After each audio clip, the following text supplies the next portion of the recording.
Alright, a lovely morning to you. This is Alaba 88.9 FM. It's another beautiful Thursday, and yes, we're back to start to do what we do at this time every Thursday. There have been major events of national importance in the last couple of weeks in Nigeria. We had the swearing in of the president, and his vice. Inauguration of the 9th National Assembly, which was held on the 11th of June, and then the meeting June 12 Democracy Day, which was celebrated yesterday. However, today on Public Square, our major focus is the 9th National Assembly, which was inaugurated on the 9th of June, on the 11th of June, I beg your pardon, this year. It is only expected of Nigerians to have reservations and even aspirations set for the new parliament, which of course is the ninth in the history of Nigeria's democracy, with over 300 lawmakers in the lower chamber, headed by Femi Gbajabiamila as speaker, and deputized by Ahmed Idris Wase. And of course, in the upper chamber, we have 109 senators, led by Ahmed Lawan of the APC and his deputy, Ovie Omwadege, both of the APC. A lot of questions on the minds of Nigerians, as I said earlier. Would NAS leadership make any substantial positive difference this time? How much of politics do Nigerians expect to see in the workings of the 9th Assembly? All of these questions and many more are begging for answers. Let's find out on today's edition of Public Square. My name is Olabisi Olani Oluwasegun, and of course in the studios I have three gentlemen who would be answering some of these questions, and of course I'm sure they'll try to do justice to some of the analysis we hope to hear on the program this morning. Mr. Theo Adibowale, a political affairs analyst. Thank you for coming, Mr. Theo. Thank you very much. Good morning. And of course I have Mr. Henry Akinriboya. He is a PDP member and a public affairs analyst as well. Thank you for coming. Good morning. Thank you. We hope to have Barrister Yemi Adetoyinbo join us in the course of the program. He is a legal practitioner. He's on his way. Any moment now, he should be part of the program. All right, quickly let's start by looking into the past before we project into the future. I'll start with Mr. Theo Adibowale. The 8th Assembly is a history now, and we're hoping to see a new episode of legislative strides in the history of Nigeria's democracy. I want to ask you, what do you think of the last assembly? How do you think the 8th Assembly fared under the leadership of Yakubu Dogara, Bukola Saraki, Ike Ekweremadu, and everything that arose during that period? The 8th National Assembly was a peculiar one in certain respects. It was agile. Agile? Yes. Okay. Combative. Okay. And perhaps self-opinionated. Self-opinionated in the sense that the principal actors seemed to have an agenda right from inception, and that agenda they pursued to the end. The agenda was that it would be independent. That is, its own independence was that it will not succumb to or be influenced by whatever was known as party supremacy, because the party that was his vehicle was APC, and by the time it was taken off, it rejected all overtures from his party in choosing, in electing principal officers. You know, the actors had already made up their minds who their candidates would be and how they will go about it. But this was facilitated by the absence of ideology in partisan politics of Nigeria. You know, when when they saw that the end of the game was apparent for the PDP, they had to migrate to APC, regardless of their own personal convictions or ideological preferences. So they went to APC to win the election. After winning the election, they withdrew from APC or whatever would have been its ideological gap. They were pursuing self-interest. But good enough, the principal actors, I mean the principal characters in the National Assembly, had a clear picture of what they were going to do. And they pursued it from the first to the last days. What were they going to do? What they were going to do was what they did. Which is? They decided to act independent of the party that brought them to power. Okay, you said while you were trying to describe the 8th Assembly, you mentioned agility as part of the characteristics of the Assembly. I want to ask you how do you mean by saying that the 8th Assembly was agile? Agile in what sense? It was agile because at every point in the 4-year journey, the principal actors knew what they were up to. And they stood for it. They stood for it from the first to the last days. Okay. Yes. Now, let me turn to Mr. Henry Akinwuboya. There have been a lot of reactions from Nigerians as regards the assessment of the last assembly. We're coming to the present, which is the 9th Assembly, which was inaugurated. But first, the major highlight of this that formed part of this assessment is the number of bills passed by the 8th Assembly. A lot of Nigerian political actors think that the 8th Assembly was the best Nigeria ever had. As a PDP member, and of course a Nigerian, what is your personal assessment of the 8th Assembly?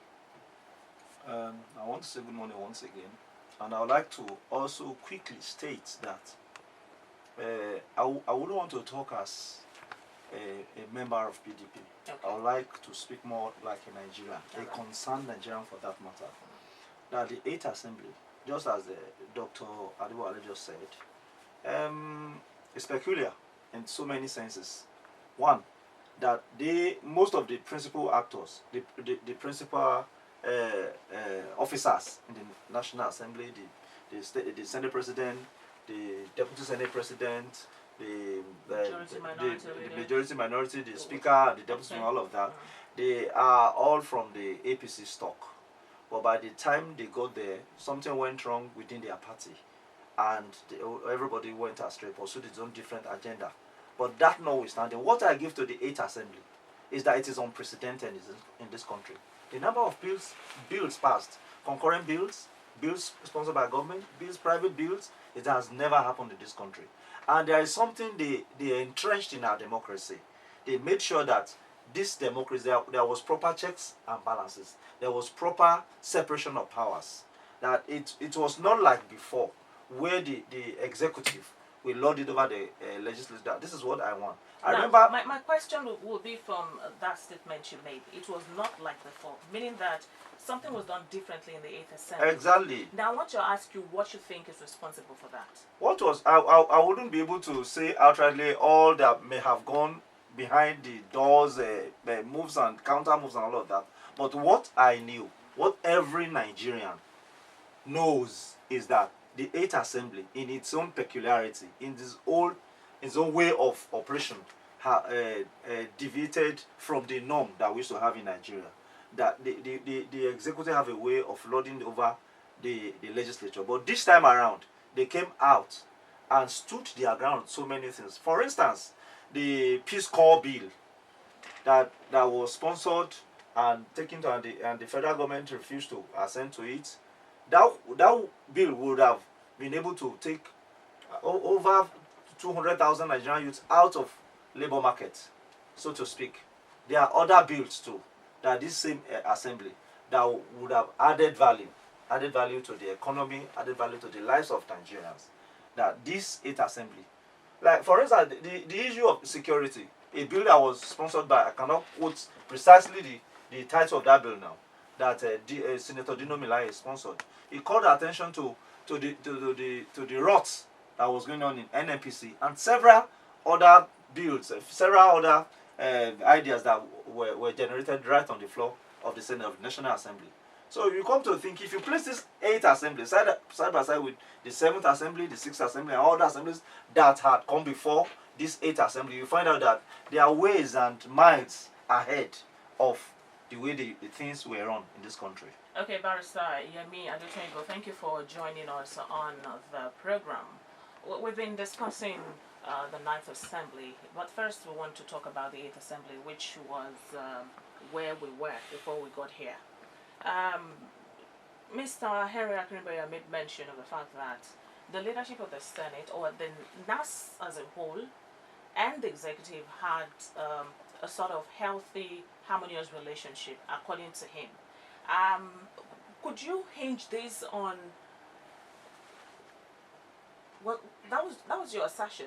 My assertion is that the executive did not have outright control of the legislature, over the legislature. Okay. They had their minds, they had the agenda they wanted to pursue. Whatever came to the table, whatever came into the floor of the Senate is debated without pressure, without serious, without some from the executive. They did it the way it should be done, like in a proper democracy. For instance, in the United Kingdom, Theresa May is from the Conservative Party.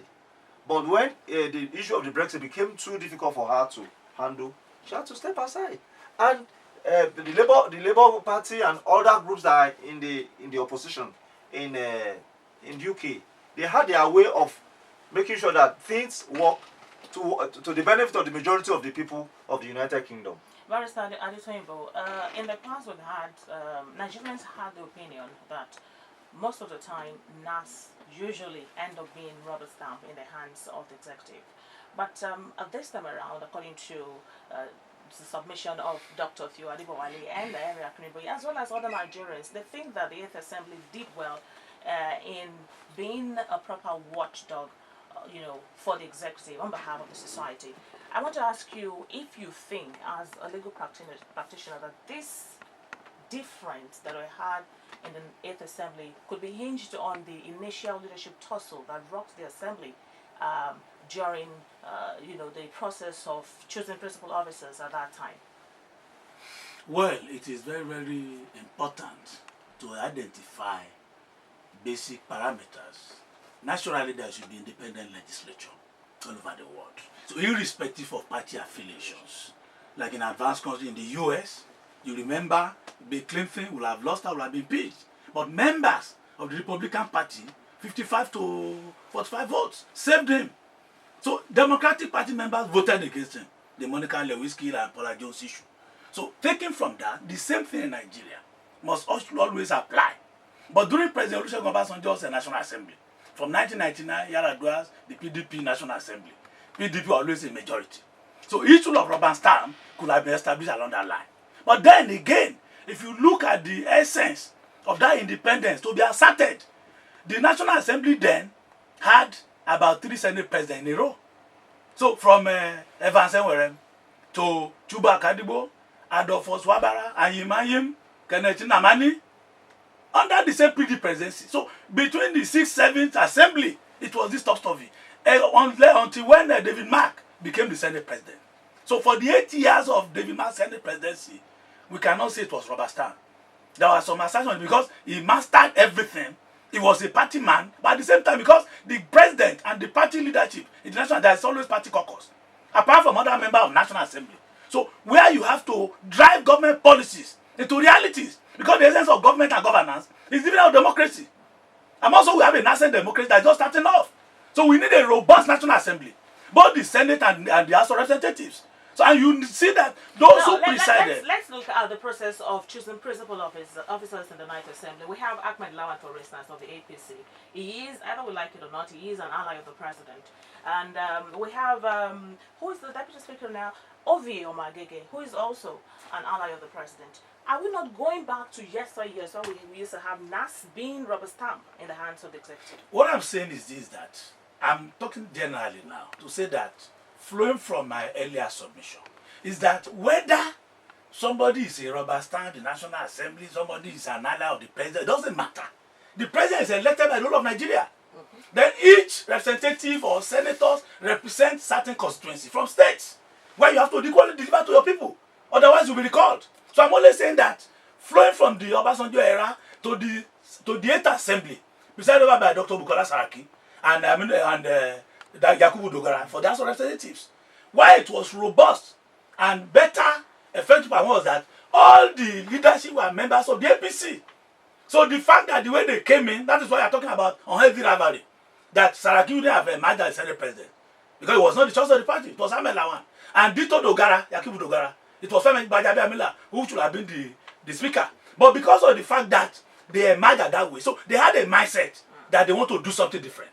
Because there is always contentious issue. You agree, let me go on. Let me you agree that with point. me that that's also part of the reason we had such. That's what I'm saying, is that there must be a assertness of legislative independence, not executive dictates. We will say enough for presidential orders, enough of party directives. So that was what Saraki and Dogara resisted. As against when Obasanjo has to remove Okadibo, remove this, remove Abara, remove this and that. So those are presidential orders and directives. That is interference on the executive. So we're only saying that what the Bukola Saraki and Yakubu Dogara National Assembly leadership established was that enough of presidential orders. And so you recall that Aminu Tambuwa even emerged as Speaker of the House of Representatives against Mulika Takonde, who was the preferred choice of the PDP, even during the 7th Assembly. So I'm only saying that as at that, they still delivered. So it could happen like that. But at this time around now, Ahmed Lawan emerging as the new Senate President, with Ovie Omagege as the Deputy Senate President, and at the House of Representatives, Femi Gbajabiamila. You know that both Gbajabiamila and Ahmed Lawan were majority leader of the 8th National Assembly. So that means, and the same Femi Gbajabiamila was the minority leader at the 6th and 7th Assemblies, when the APC were a minority then. So today now, they have emerged as leadership of the National Assembly. So their experience, both of them have been there for the past 20 years of uninterrupted democracy. So growing from there and learning the rope from those who have previously held that positions. So we are expecting a very assertive independence legislature that will be able to drive what Bukola Saraki and Dogara could not do for Muhammadu Buhari. The top story, the fusilage of attacks, the unhealthy rivalry that existed. You could say that when they developed some dividend petroleum governance bill passed, look at the issue of the Electoral Act debacle. That couldn't have to today. Members of the same party. The president could not have his way because the president was talking about corrections, amendment, and there. We couldn't have it. Even up to the point of the election. It was INEC guidelines that conducted that election. So as lawyers, we couldn't like the situation. Because the Senate of National could have vetoed the bill of president. Then look at the Ibrahim Magu issue. People of the same party, Ibrahim Magu remains to the acting chairman of the APC. Okay, now that you've succeeded in taking us into the Ninth Assembly, yes, you're a bit like 2 steps ahead of me. Now, we're driving it. Dr. Tuadibawale is opened that port already. Let's now project into the Ninth Assembly. He's mentioned a couple of points that are salient if we really want to critically talk about the Ninth Assembly. First, the issue of the leadership and the fold of the principal officers. In Nigeria, in the Nigerian society, especially in the polity, it is believed that when the executive and the legislature or legislative arm of government are in harmony, then Nigerians perceive or they see to be that the legislature. Bukola Saraki visited Obasanjo to report to him the experience he was having with the executive. Obasanjo told him that he wouldn't have tried that with him. And from the experience, we know that he wouldn't have tried that with Obasanjo. But this president allowed them, as much as possible, to play up and display their talents.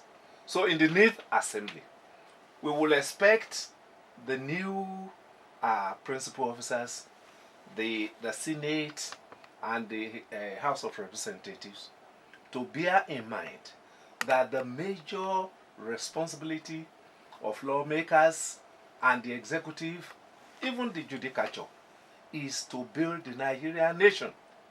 The various threats of disintegration, from Fulani headsmen, from Boko Haram, from insurgents, suggests that there is much task in nation building. And this is not helped by the fact that the economy is very, very harsh. And when the economy, if the economy remains harsh, it will be very, very difficult, if not impossible, to drive the people along, to mobilize the people. And government needs to mobilize the people. And this has to be done through principled, patriotic legislation. I also hope that one of the ways the executive has endeared the Nigerian public to itself is through this mantra of anti-corruption. The members of National Assembly must stay clear of activities that could be dubbed as corruption, because it is when you have some skeleton in your cupboard that you start to be too desperate and unnecessarily combative. Legislation is not about combativeness. It is about having a thorough understanding of the need of the Nigerian political system, having an understanding of the economic dynamics, having an understanding of the social situation, and bringing them to bear through appropriate legislation. Okay. We will not want anything less than that. Okay, you've just spoken, Dr. Adebowale. That was a brilliant analysis of what is expected of the Ninth Assembly. But let's be objective. You are a PDP member, Mr. Henry Akariboya. Now it is no more news that the NAS, that's the National Assembly, has a simple majority with the highest number of them, because that the APC has a simple majority in the NAS now. And but for critical decisions to be passed in the NAS, there should be a 2/3 majority. Given that this is one issue on one side, and the political affiliations of members of the Assembly with their relationship with the executive, how do you think that we could objectively achieve all these things that Dr. Adebowale has stated before now? I think the most important thing, the most paramount issue that should be on the mind of all of these people that we have voted for to represent our interests at the National Assembly should be the peace, prosperity of Nigerians. For instance, let me quickly remind you that, well, Barrister Adetoyinbo already mentioned that, but let me remind you that some critical decisions were apparently politicized in the 8th Assembly. For instance, the confirmation of Mago, which is still dragging till now, could have been... I think on that issue, I think the bulk of that blame, left for me alone, should not be put on the doorstep of the National Assembly members. The reason is this: the DSS did an investigation and forwarded a copy of that investigation to the National Assembly to guide them in confirming the appointment of Mago. The DSS is also happens to be an arm of the executive. So and chairman. Yes. So it behoves on them to take advice from a very critical arm of security organ of the state of Nigeria to guide them in confirming or doing otherwise to that appointment. Of course, they followed the advice of the DSS and they refused to confirm Magu. But the president thought that he was the best man to continue. I think even from that, I think there is a bit of an infraction. It's a lawyer, I don't know if I'm correct. If somebody sits on a seat for 6 months and without being a substantial office holder, and he still maintains that seat, I think it's a slap. I pray, I don't pray that something evil happens to him. If Magu dies, and we're saying that nobody else can be on that seat and perform well. So if the whole assembly came together and told the Mr. President that this man cannot be confirmed based on so parameters. Magu's confirmation as INEC chair is one of Not INEC, as EFCC chair, yeah. is one of many of issues such. we had. One of such issues is the Even issue the customs DG. dragging passage of the budget. That's another issue. Yes, I think I think about the budget. We have over 300 agencies of government, and we have committees that are saddled with responsibility. If you are very familiar with the budget, most of these agencies, all they do is that they just regurgitate what they had last year. There is no clear cut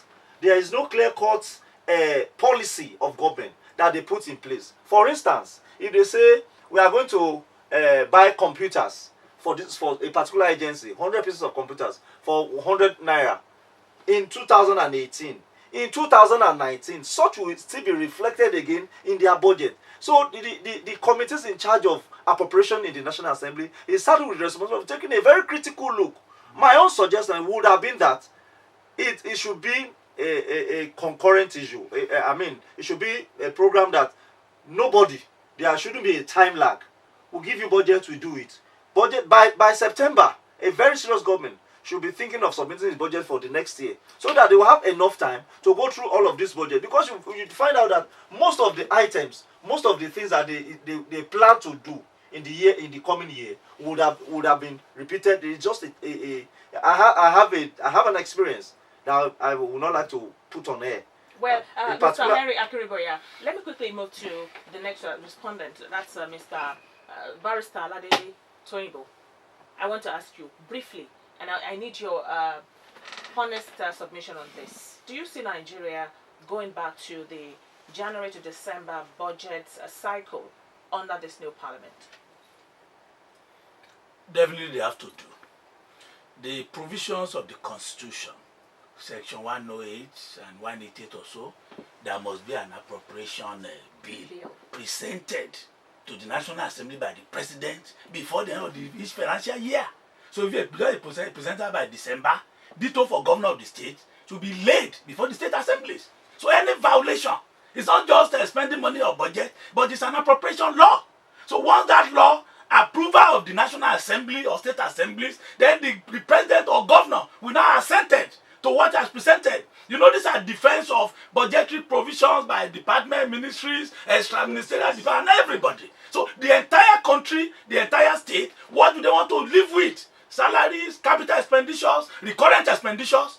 So if there are no capital estimates, but in the essence of the last assembly, the 8th assembly, it was this extra, supplementary budgetary provisions, because padding of budgets, there's so many controversies between the president, the joint national assembly. So in passage of this, what I'm saying is that it hindered development. So from 2015 of Buhari's presidency to 2019, it has been topsy-turvy.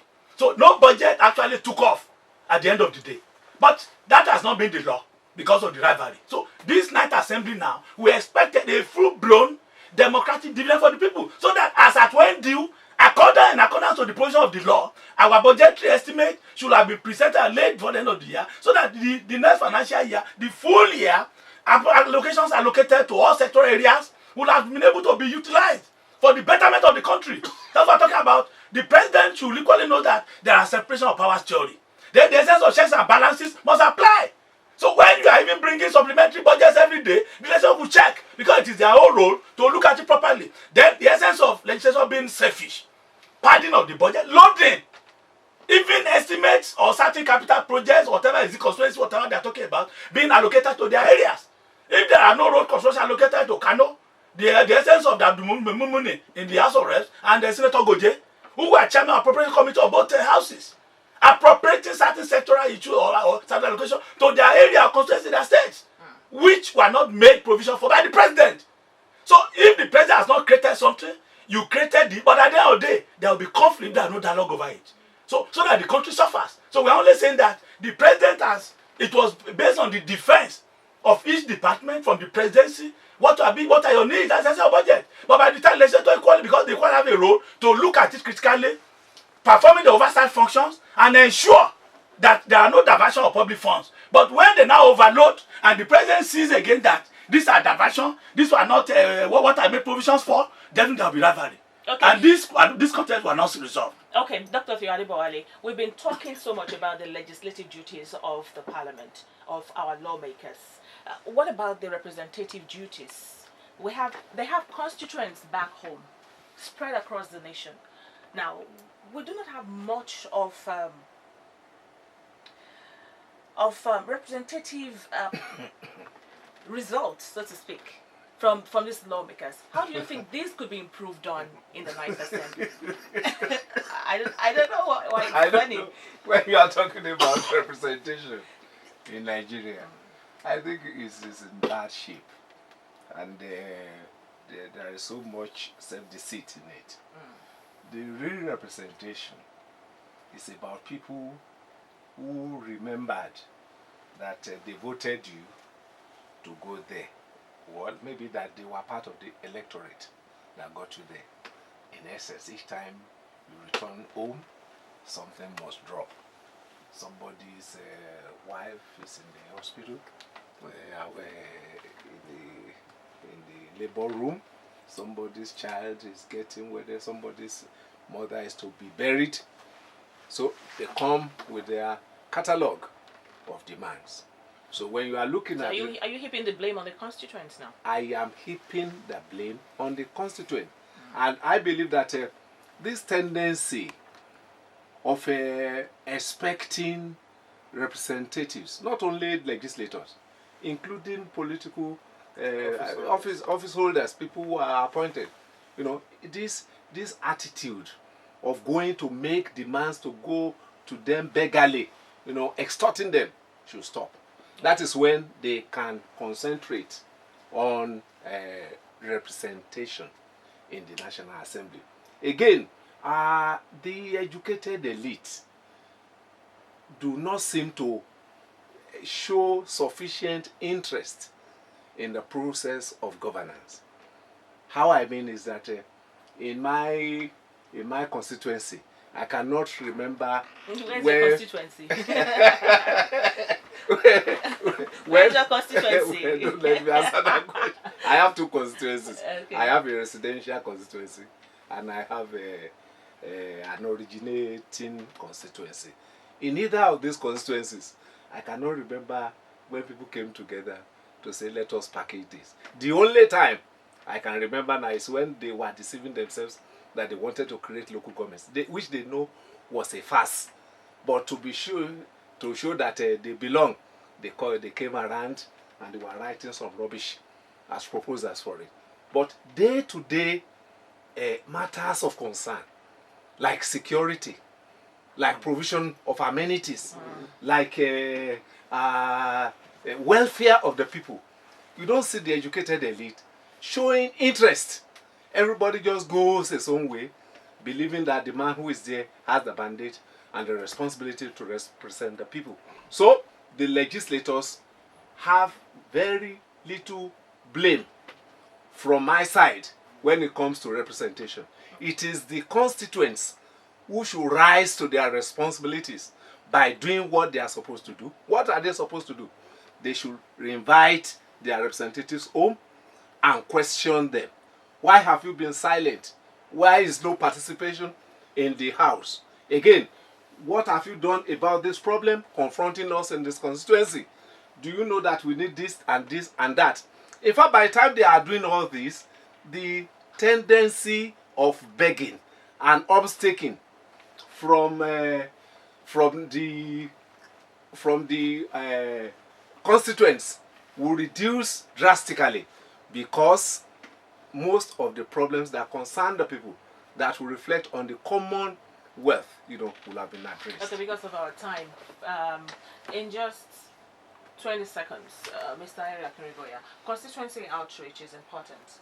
There should be a sort of relationship between the lawmakers and their constituents. How do you think they can?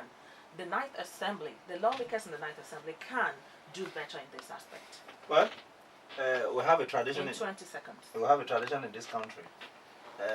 Once a man is voted into power, he becomes a lord of the manor.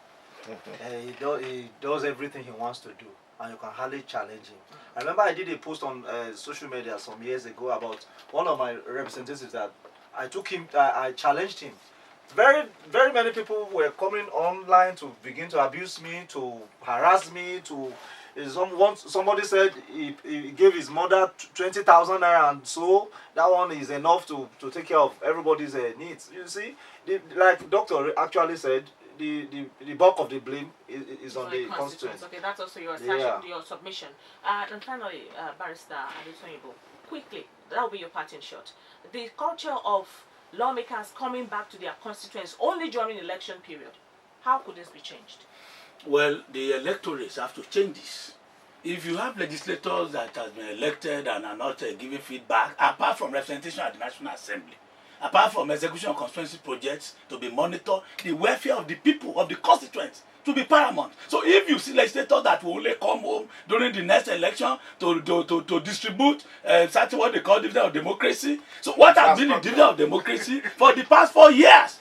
So but in Nigeria, because we are being bought over, apart from the issue of take money, take a Egunje to vote, so all these should be discouraged. So at the end of the day, we will not have value of those people who have elected, because the feedback approach is not there. How would the constituent be able to make inputs to what you do at the National Assembly? So next elections, we want to see what will be done by the 9th Assembly. So if this is not changed, then the electorate should be able to take a final decision that will make the representative to be responsive to the yearnings and aspirations of the people. Okay, we have to draw the curtain at this point. Thank you so much for coming to and engaging 1 hour. Barrister Yemi. Thank you very much. Thank you for coming. Dr. Theo Adeboale, it's nice to have you. And Mr. Henry Akuriboye, thanks for always. All right, this is Destination Point for us today, but then I want to sound this. It's not a warning, really. It is a piece of advice to all lawmakers, especially in Ondo State. The media is watching, and we are hoping to ask you for accountability as this 9th Assembly continues. This is me, Olabisi Olani Oluwasegun. Until next week, Thursday, good morning, and thank you for joining us.